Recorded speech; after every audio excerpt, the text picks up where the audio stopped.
G'day everyone, my name is Andrew and welcome back to another video on my channel. This is the first one with me face, so hopefully it's not too ugly and you don't mind looking at it. Today, as you can tell by the title, I'm going to be going through the 16 Iron Maiden albums. I'm going to be ranking them from, in my opinion, their worst one all the way up to their best one. On the eve of what is possibly a hint towards a new album release on the 15th of July. Who knows? On the 15th, maybe they're releasing well, I doubt they're going to be releasing anything, but they're probably hinting towards a single release or hopefully a new album to do with WOTW. I'm guessing that means Writing on the Wall or Belshazzars Feast or whatever that, truly means. Is that a single album, anything like that? I don't know. It's a bit of a mystery at the moment. But anyway, without further ado, let's just get into my ranking. This is my opinion. So put yours down in the comment section below. Be interesting to see what yours is. And so again, this is my opinion. If you disagree, put it in the comment section below, and then I might reply to your comments. So anyway, kicking it off at number 16, I have got No Prayer for the Dying. There's the back there. Yeah, personally, I don't mind this album. In my opinion, there isn't a bad Iron Maiden album. They're all good in each in their own way, and this one definitely has some good aspects to it. I mean, Tail Gun has a great opening song. Holy Smoke's good, but I don't really like the lyrics. I think it's a bit silly. No Prayer for the Dying, the title track, No Prayer for the Dying, it's a great song. Public Enemy number 1, a pretty bad name for a song, but it's a good one. Fate's Warning, Run Silent, Run Deep is probably as close as you'll get to classic Iron Maiden on this album. I'm not a huge fan of Bring Your Daughter to the Slaughter. Out of any song Iron Maiden have had, how is that, rank at number 1 on the UK charts? And I find Mother Russia to be quite underwhelming in comparison to other closing songs like Rime of the Ancient Mariner, Alexander the Great, Only the Good Die Young, songs like that. I think there's just some real mediocre songs on this album, The Assassin, Hooks in You, Bring a Daughter to the Slaughter, and that's what lets this album down. It kind of feels like a bit of a lazy release. I don't like to say that, but it just kind of feels like a bit of a lazy, like a bit of lazy songwriting. They wanted to go back to basics, but I don't really think it worked. But anyway, again, I don't think that this is a bad album in any way, shape or form. I just think Maiden have had a lot better stuff. So that's number 16. So at number 15 now, I've got Virtual 11. Geez. There's some really good songs on this album, but then there's just two absolute stinkers. And those are The Angel and the Gambler and Don't Look to the Eyes of a Stranger. I mean, they weigh the album down big time. I don't even need to elaborate on those two songs, really. But there are some great tracks. Future Real, When Two Worlds Collide, The Klansman, of course, Como Estas Amigos, The Educated Fool. I mean, just some really good tracks. It's a really good quality album, but just the two songs there, Angel and the Gambler and Don't Look to the Eyes of a Stranger, I actually skip over them. I don't skip over any Iron Maiden songs bar those two. And when those two are skipped over on the album, I find it a quite good listen. Only 8 songs on it, so Blaze Bayley does great on the vocals. I got nothing against him. He's a great artist. I love his solo stuff as well. But it's just a couple bits of songwriting just weigh the album down big time. But other than those two songs, I think it's quite a good release. It's a good listen. And number 15, Virtual 11. Favourite song, go through my favourite song. Favourite song on No Prayer is probably the title track. And our favourite song on this one is definitely The Klansman. That's a classic song. And it's one that I purely enjoy. Alright, moving on now at number 14, I have Fear of the Dark. A few people might be a little bit, like, why is it that low? Again, I don't think it's a bad album at all. I just think it's got too many songs. It's got 12 songs. I reckon if it had 10, it would be much higher. And again, there's just kind of two songs that kind of weigh it down, like The Apparition and Weekend Warrior. I don't mind those songs, but they just don't really sound like Maiden. And just overall, I really enjoy, half the album. About 6 songs I really enjoy. Name a few of them: Be Quick or Be Dead, Afraid to Shoot Strangers, Childhood's End. Fear is a Key is also a good song, Wasting Love, and then of course the title track. But the other 6 on the album, I don't know. It's a quality record. It's a good listen. But as I said, I think it's just got a couple too many songs that really aren't necessary. I think they really aren't necessary. That album ended up seeing out Bruce Dickinson, where Blaze Bayley then came into the fold. But yes, that is at number 14. Favourite song on that album is Afraid to Shoot Strangers. I absolutely love that song. It's unbelievable. Alright, so moving on now to number 13, I have Dance of Death. If we're going by the artwork on the front, it would be right down the bottom. But overall as an album, it's really good.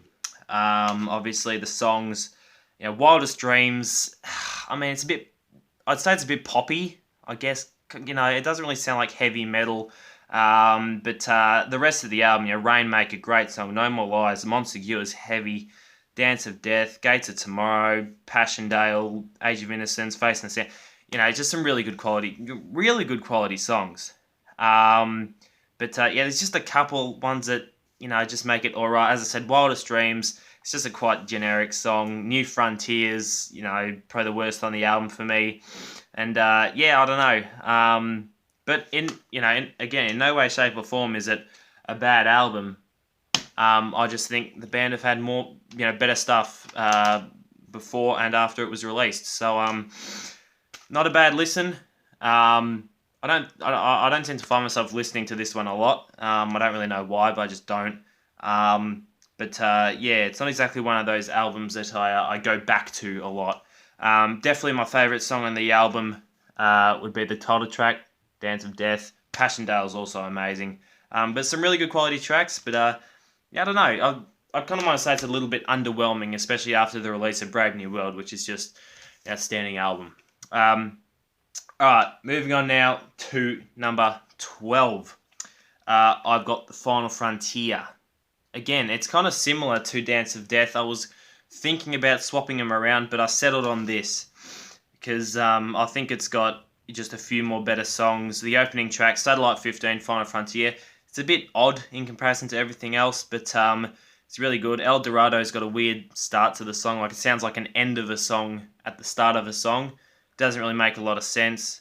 But Coming Home, great ballad. The Alchemist, Isle of Avalon's just too long.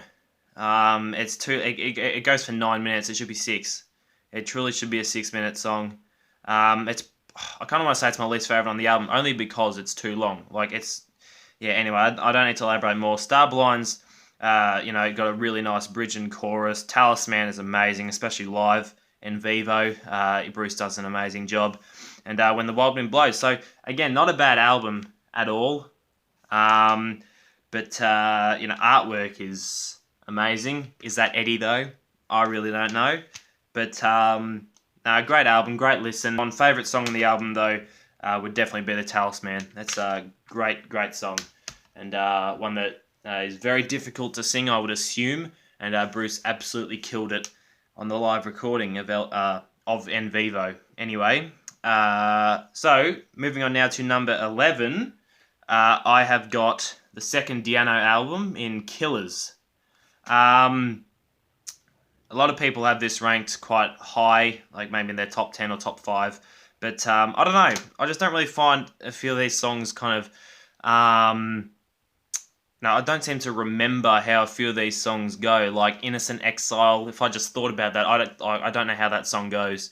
Another one could be Drifter, Purgatory. They're good tracks, but I don't know. They just don't seem to, click with me. I don't know. Maybe I haven't listened to it enough. But songs on the album, obviously, Rothschild, I don't know how to say it. Great track. Killers, Murders in the Rue Morgue's a classic. What else have we got on here that's an absolute standout? I mean, yeah, Drifter's a good one. Another Life's quite catchy. Yeah, I mean, it's quite punky, but really good.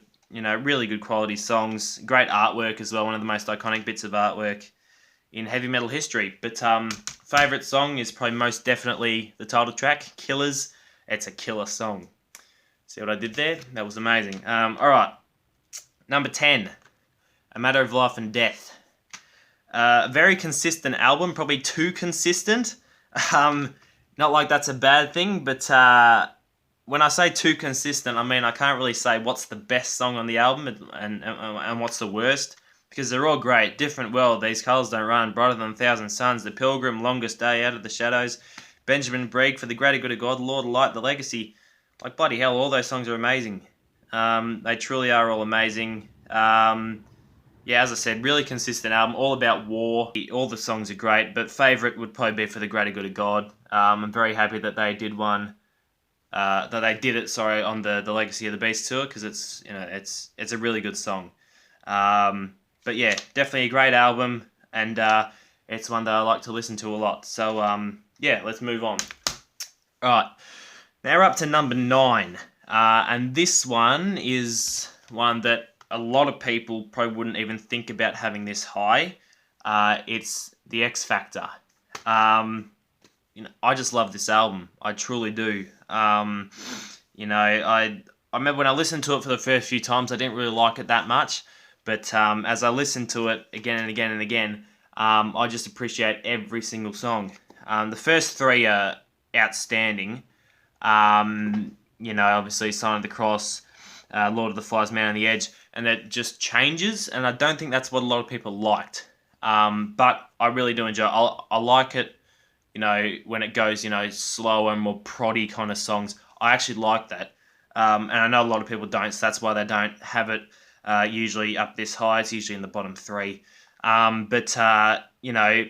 In those, more dark, slow songs, the standout ones for me are Fortunes of War, The Aftermath, Blood in the World's Hands, Edge of Darkness.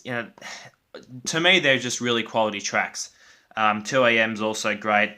I love it. I love the album. It's got some real good quality tracks. First one with Blaze Bayley on the vocals. He does a great job, of course.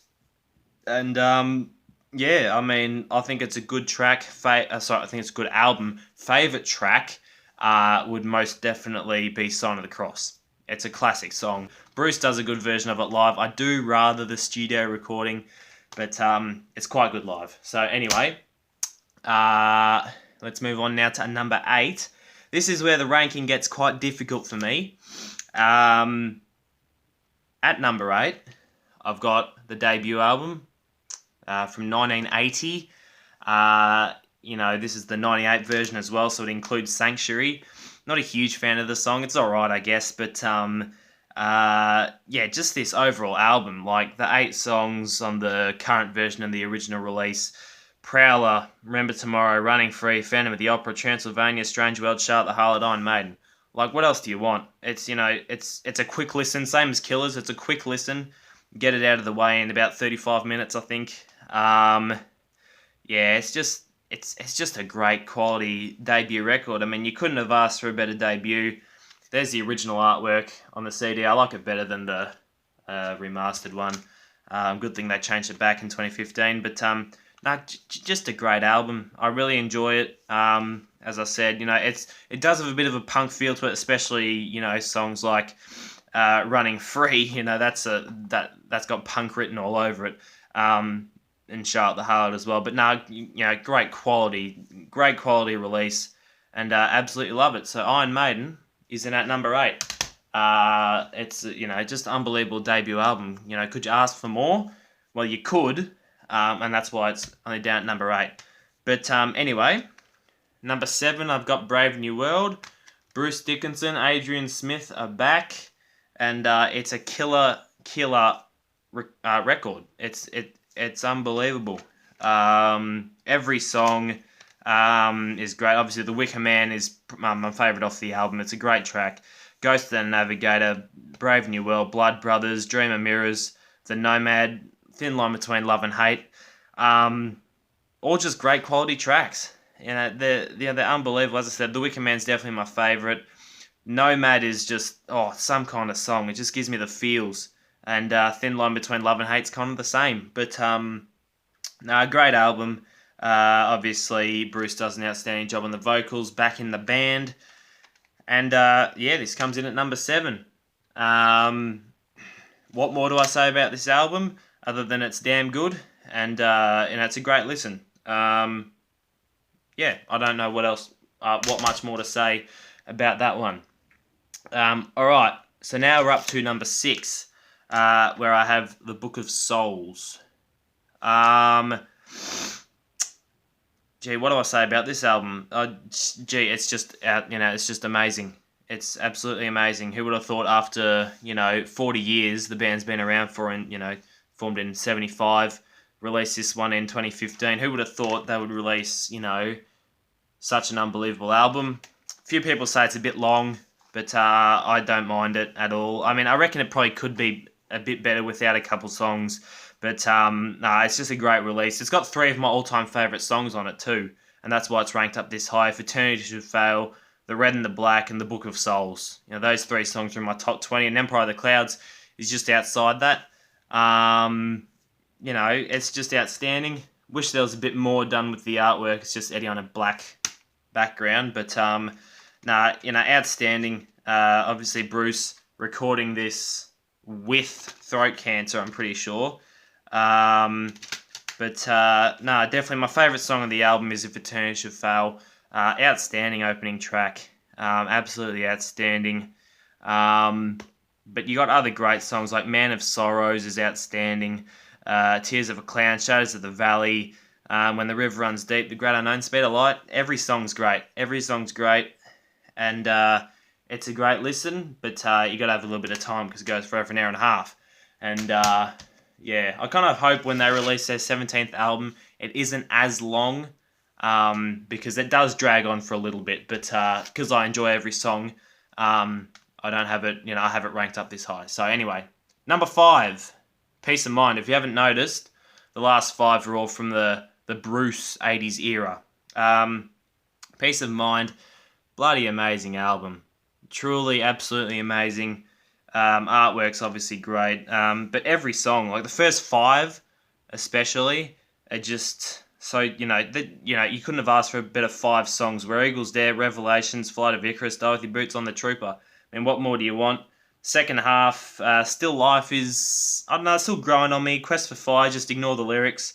And Sun and Steel's a bit cheesy, but To Tame a Land is an unbelievable closing song. What more do I have to say than that? Not much. Bloody good album, and I seem to listen to this one a lot because I really enjoy it. So anyway, number 5 is Peace of Mind. Favourite song on the album, sorry, I forgot to mention, favourite song on the album is definitely Where Eagles Dare. Alright, number 4, Number of the Beast. Again, one of the best artworks in heavy metal history. What can I say about this album? 8 absolutely unbelievable songs. This also includes Total Eclipse being the 98 remastered edition. But every song, I mean, Invaders it's a pretty weak opening song in comparison to a lot of other Maiden stuff. But Children of the Damned, The Prisoner, 22 Acacia Avenue, Number of the Beast, Run to the Hills, Gangland, Hallowed Be Thy Name, my favourite song of all time, caps off an absolutely amazing album. Hey, Number of the Beast, what more can you ask for? Great album, first one with Bruce Dickinson, and obviously he does a great job on the vocals, better than Paul Di'Anno. Anyway, I really don't know what much more to say about these albums. I don't know anything theoretically to do with music or anything like that. So, anyway, number 3, Seventh Son of a Seventh Son. This album, again, it's so consistent. In every song is just outstanding. Moonchild, Infinite Dreams, Can I Play with Madness, The Evil That Men Do, Seventh Son, The Prophecy, Clairvoyant, Only the Good Die Young. Every song's outstanding. Moonchild's got, it's got such a good feel to it. Same as Infinite Dreams. I'd probably say Can I Play with Madness is the worst on the album, but it's still a really good song. It truly is a really good song. There's not a bad song on the album. Title track's outstanding. Prophecy is really underrated. Clairvoyant's a classic song. Evil That Men Do gets played live a lot, and you don't get sick of it. So, Seventh Son, unbelievable album. The last one with Adrian Smith, before Yannick Gers comes in and takes his spot. But quality album. In some people's eyes, it is their best album. And in my opinion, it is a quite well-rounded out album. And I don't know. I just seem to like the last two a little bit better. Alright, so coming in at number 2, I have got Powerslave. It's a monster of an album. It's absolute monster of an album. When you think of Powerslave, the songs that you usually think of, especially me as well, Aces High, 2 Minutes to Midnight, Powerslave, Rhyme of the Ancient Mariner, you just think of those songs as Powerslave, and you kind of forget about the 4 in the middle that are equally as good. Lost for Words, great instrumental, Flash of the Blade, The Duelist with those dual guitars. Gee, it's such a beautiful song, The Duelist. It truly is. Back in the Village is a real, fast one, gets you pumped up. And, the 4 songs in the middle, they get forgotten about, but they're outstanding. The 4 songs, as you can see here, this isn't the 98 release, by the way. Again, outstanding album. This is when Iron Maiden were truly at their peak of powers. Obviously, they went on the World Slavery Tour, released Live After Death as a live album. One of the best live albums in heavy metal history. Alright, so we got down to number 1, and you can already see it behind me. Somewhere in Time. I actually don't have the CD with me. It's in my dad's car. I'm not just going to get his keys and staunch it, because that looks a little bit suspicious. As I said, I don't have the songs in front of me, but, just look at the artwork. I mean, the artwork is just showing that bloody hell, this album is amazing. But obviously the title track, Caught Somewhere in Time. It's my second favourite song. Wasted Years, classic song. Heaven Can Wait, Sea of Madness, Loneliness of the Long Distance Runner. Deja Vu, Stranger in a Strange Land is outstanding. Again, Adrian Smith plays a big part. He obviously wrote Sea of Madness, Wasted Years, and Stranger in a Strange Land, I'm pretty sure, all by himself. All are outstanding songs. If it wasn't for Adrian, this album wouldn't be anywhere near as good as it is. Anyway, what more do I say about the album other than the synths are actually a really good addition? I wasn't around back then to see kind of like what it felt like when it was released. And this, by the way, was the first album that I actually listened to. So the synths and stuff, that sounded normal to me. I think it's the best album the band have had. Oh, sorry, I forgot to mention Alexander the Great. Bloody hell, play it live, please. We're all begging you as Iron Maiden fans. Will they play it live? I don't think they will, but outstanding song. Every song's great, and I love the album. So that's it. That's the ranking. I'll run through them again. So at 16, I got No Prayer for the Dying. 15, Virtual 11 or Virtual 11, Virtual XI. I don't know how to say that. Fear of the Dark at 14. 13, Dance of Death. 12, The Final Frontier. 11, I've got Killers. 10, A Matter of Life and Death. 9, The X Factor. 8, Iron Maiden. 7, Brave New World. 6, The Book of Souls. 5, Peace of Mind. 4, The Number of the Beast. 3, Seventh Son of a Seventh Son. 2, Powerslave. And 1 is Somewhere in Time. And as I said, I'd love to hear your opinions down in the comment section below. This video may have dragged on a little bit. Sorry if it did. But anyway, have a good day. And I'll see you in the next one. Possibly maybe ranking of my top 10 favourite songs, top 10 least favourite songs. I don't know. We'll get to that soon. But anyway, thanks for watching and stay safe.